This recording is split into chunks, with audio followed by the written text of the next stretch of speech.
एक गुरु समुंदर के किनारे अपना आश्रम बनाकर रहा करते थे।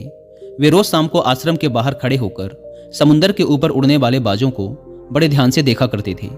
एक शाम को वो रोज की तरह समुंदर के किनारे खड़े होकर एक उड़ते हुए बाज को निहार रहे थे कि तभी उनके आश्रम के कुछ शिष्य उनके पास आकर खड़े हो गए और वो सभी भी उस उड़ते हुए बाज को निहारने लगे। थोड़ी देर तक उस बाज को देखने के बाद उनमें से एक शिष्य ने गुरु से पूछा, गुरुदेव, आप रोज शाम को इन उड़ते हुए बाजों को क्यों देखते हैं? शिष्य का ये प्रश्न सुनकर गुरु कुछ देर तक तो मौन रहे, फिर अचानक बोल पड़े, जिंदगी में अगर कुछ बनना हो तो एक बाज बनना, कभी तोता मत बनना, क्योंकि तोता बोलता तो बहुत है लेकिन कभी ऊंचा उड़ नहीं पाता। लेकिन एक बाज जो कि हर समय शांत रहता है पर आकाश को भी छू लेने की सामर्थ्य उसके अंदर होती है। गुरु ने आगे कहा, आज मैं तुम्हें बाज के जीवन से 8 ऐसी बातें बताऊंगा जो कि हर इंसान को बाज से सीखनी चाहिए। जीवन की बहुत बड़ी सीख छुपी है इन 8 बातों में। पहली सीख, एकाग्रता। जब भी बाज को शिकार करना होता है तो वो एक बार अपने शिकार को निश्चित कर लेता है, फिर वो किसी दूसरे शिकार पर ध्यान नहीं देता। शिकार का आकार उससे छोटा हो या फिर उससे कई गुना बड़ा, एक बार शिकार को चुन लेने के बाद वो उसकी हर हरकत, हर गतिविधि पर पैनी नजर रखता है। यदि मछली का शिकार करना होता है तो वो समुंदर की हर मछली को अपना शिकार नहीं बनाता, बल्कि उसमें तैर रही किसी एक मछली को ही अपना शिकार बनाता है। फिर वो उसकी हर एक गतिविधि पर नजर बनाए रखता है कि वो कब सतह पर आती है और कितनी देर तक वहां रहती है, ठीक कितनी देर बाद वो पानी से ऊपर छलांग लगाती है। वो हर एक चीज जो शिकार करने के उसके काम को आसान कर सके वो उसका बड़ी ही सावधानी से निरीक्षण करता रहता है। तो इससे हमें सीखना चाहिए कि 10 अलग अलग लक्ष्यों में अपनी ऊर्जा बर्बाद करने की बजाय हमें किसी एक लक्ष्य में पूरी एकाग्रता के साथ ध्यान देना चाहिए और जितना हो सके उस लक्ष्य के बारे में सीखें, जानें व पढ़ें और साथ ही इस चीज़ का भी अवलोकन करें कि उस लक्ष्य को पाने में क्या क्या चुनौतियाँ आने वाली हैं और हमें कैसे उन चुनौतियों को आसान बनाना है। ये सब बातें हमें जान लेनी चाहिए। दूसरी सीख, बाज हमेशा सबसे ऊपर और अकेला उड़ता है। बाज कभी भी किसी चिड़िया, कौवा या छोटे पक्षियों के साथ नहीं उड़ता। बाज या तो बाज के साथ उड़ता है या फिर अकेला उड़ता है। इससे हमें सीख मिलती है कि छोटी सोच वाले लोगों से दूर रहो, या तो बड़ी सोच वाले लोगों के साथ रहो या फिर अकेले रहो, क्योंकि जैसे लोगों के साथ हम रहते हैं अंततः हम भी वैसे ही बन जाते हैं। इसीलिए हमेशा अच्छे लोगों का साथ चुनो, नहीं तो फिर अकेले रहो, क्योंकि यही वो समय होता है जब हम खुद को अच्छे से जान पाते हैं। तीसरी सीख, अपनी सीमाओं से ऊपर उठो। जब जब मौसम खराब होता है, जब जब बारिश, आंधी या तूफान आता है, हर एक पक्षी अपने घोंसले की तरफ भागता है, खुद को छुपाने की जगह ढूंढता है। लेकिन बाज ऐसा कुछ भी नहीं करता। वो खुद की सीमाओं को तोड़कर बादलों से भी ऊपर उड़ने का प्रयास करता है। हवाएं उसे थपेड़ा मारती हैं, पंख उसके भारी हो जाते हैं, पानी और धूल की वजह से उसे कुछ दिखाई नहीं देता, लेकिन वो फिर भी आसमान की तरफ उड़ता रहता है और अंततः बादलों से भी ऊपर निकल जाता है और वहां तब तक उड़ता रहता है जब तक मौसम ठीक नहीं हो जाता। बाज अपनी सीमाओं को सिर्फ इसीलिए तोड़ पाता है क्योंकि वो समस्या के आने पर उससे घबराता नहीं, उससे डरकर बचने का प्रयास नहीं करता, बल्कि एक सकारात्मक नजरिए के साथ उसका सामना करता है। इससे हमें सीख मिलती है कि जीवन में जब भी समस्याएं आएं तो उससे भागो मत, उनसे बचने का प्रयास मत करो, बल्कि समस्या की आंखों में आंखें डालकर तब तक उसका सामना करो जब तक कि वो समस्या पूरी तरह से समाप्त न हो जाए। और ऐसा केवल तभी संभव है जब व्यक्ति सकारात्मक सोच, सकारात्मक नजरिए के साथ समस्याओं को देखे।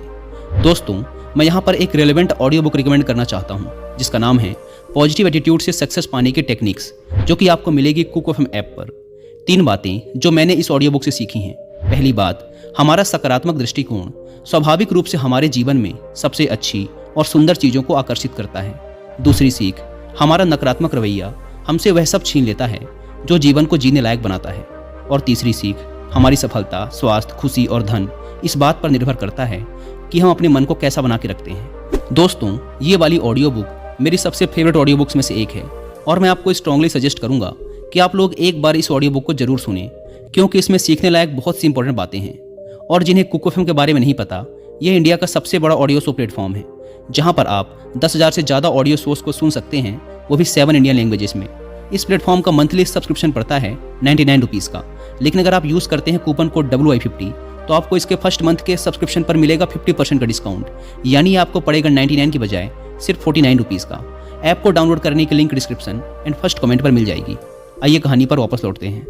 गुरु ने आगे कहा, चौथी सीख, अपने आराम से बाहर निकलो। बाज कभी भी अपने घोंसले में घास के कोमल तिनके नहीं रखता और जो तिनके कोमल होते जाते हैं उन्हें निकालकर फेंकता रहता है।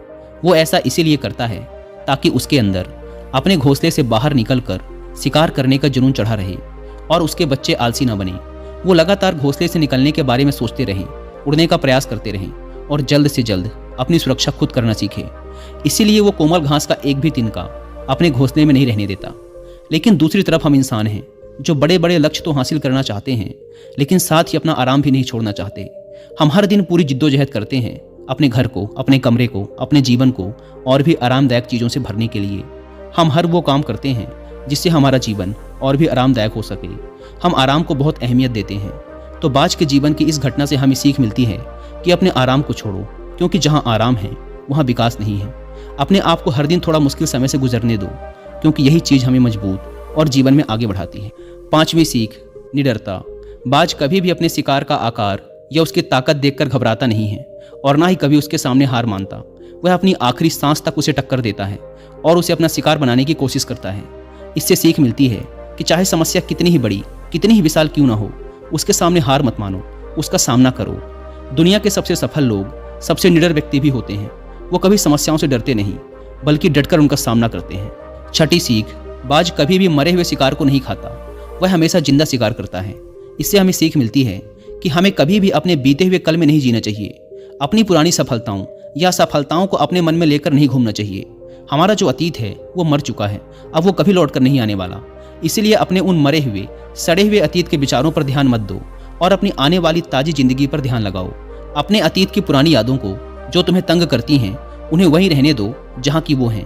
अतीत की जगह अतीत में है, उसे वर्तमान में मत लाओ, क्योंकि अगर एक बार तुम्हारा अतीत तुम्हारे वर्तमान में आ गया तो फिर तुम्हारा अतीत तुम्हें वर्तमान में कभी नहीं रहने देगा। तुम्हारे अतीत में तुम्हारे साथ चाहे कितना ही बुरा क्यों ना हुआ हो, वो अब मर चुका है। तो उस बाज की तरह बनो जो मरी हुई चीजों को कभी नहीं खाता। 7वीं सीख, अकेले आगे बढ़ने का साहस। बाज हमेशा अकेला शिकार करता है।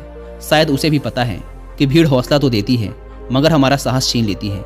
जो अकेले अपने लक्ष्य के लिए निकल पड़ता है, उससे बढ़कर शायद ही किसी और का हौसला होता है। बाज ना तो कभी किसी दूसरे बाज से सहायता लेता है और ना ही कभी किसी की सहायता करता है, अपने बच्चे की भी नहीं। जंगल के राजा शेर को भी झुंड बनाकर शिकार करते हुए देखा जा सकता है, लेकिन बाज को नहीं। यही कारण है कि उसमें इतना साहस होता है कि वो जल, थल और नभ सभी जगहों पर शिकार करके अपना परचम लहरा सकता है। तो इससे ये सीख मिलती है कि कभी भी अपने लक्ष्य की प्राप्ति के लिए अकेले चलने से डरो मत। अगर बुद्ध अकेले आगे बढ़ने से डर गए होते तो आज दुनिया को ध्यान और शांति का पाठ कौन सिखाता। 8वीं और सबसे महत्वपूर्ण सीख, दर्द से भागो मत। बाज की उम्र लगभग 70 साल होती है, लेकिन 40 साल में ही उसका शरीर बूढ़ा हो जाता है। नखून उसके पैरों में धंसने लगते हैं, पंख उसके शरीर में चिपक जाते हैं, चोंच उसकी मुड़ जाती है, शरीर उसका भारी हो जाता है। ऐसी स्थिति में शिकार करना तो क्या, वो उड़ने की हालत में भी नहीं होता। अब उसके पास सिर्फ 2 विकल्प होते हैं। पहला, या तो वो अपनी इस अवस्था को स्वीकार कर ले और भूखा प्यासा मर जाए या किसी दूसरे जानवर का शिकार बन जाए, और दूसरा विकल्प ये होता है कि वो 6 महीने की एक बहुत ही दर्दनाक प्रक्रिया से गुजरे और खुद को फिर से पहले जैसा मजबूत बना ले। लेकिन बाज तो बाज है, वो दूसरा विकल्प ही चुनता है।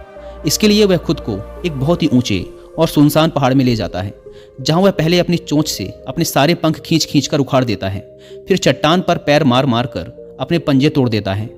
उसके बाद उसी चट्टान पर अपनी चोंच को पटक पटक कर तोड़ देता है और इस लहूलुहान अवस्था में खुद को दूसरे जानवरों से छिपाता फिरता है।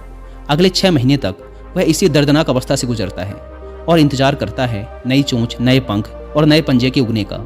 6 महीने के इस दर्द भरे समय के बाद जब उसके नए पंख, नए पंजे और नई चोंच उग जाती है, तब फिर वह अपनी नई जिंदगी शुरू करता है और निकल पड़ता है अपने शिकार पर और अगले 30 सालों तक फिर राज करता है। इससे ये सीखने को मिलता है कि समय आने पर हमें अपनी कुछ पुरानी आदतों को छोड़ना पड़ता है कुछ नया पाने के लिए। फिर चाहे उस आदत को छोड़ना कितना ही मुश्किल, उसको छोड़ने की प्रक्रिया कितनी ही दर्दनाक क्यों ना हो। चीज़ें जो हमारे लिए बोझ हैं, जो हमें पीछे खींचती हैं, जिनका हमारे जीवन में कोई काम नहीं, उन्हें छोड़ देना ही अच्छा है। गुरु ने आगे कहा, तो ये थी बाज से सीखने वाली वो 8 बातें जो जिंदगी भर तुम्हारे काम आएंगी। शिष्यों ने कहा, गुरुदेव, हमने तो कभी सोचा ही नहीं था कि बाज जैसे पक्षी से भी इतना कुछ सीखा जा सकता है। इसके बाद सभी शिष्यों ने गुरु को धन्यवाद किया और अपने अपने काम पर लौट गए। दोस्तों, आशा करता हूँ कि आपको इस कहानी से काफ़ी कुछ सीखने को मिला होगा। और जाने से पहले एक बार फिर याद दिला दूँ कि कुकू FM पर पॉजिटिव एटीट्यूड से सक्सेस पाने की टेक्निक्स ऑडियो बुक को सुनना ना भूलें और 50% डिस्काउंट के लिए आप WI50 कूपन कोड का इस्तेमाल भी कर सकते हैं। धन्यवाद।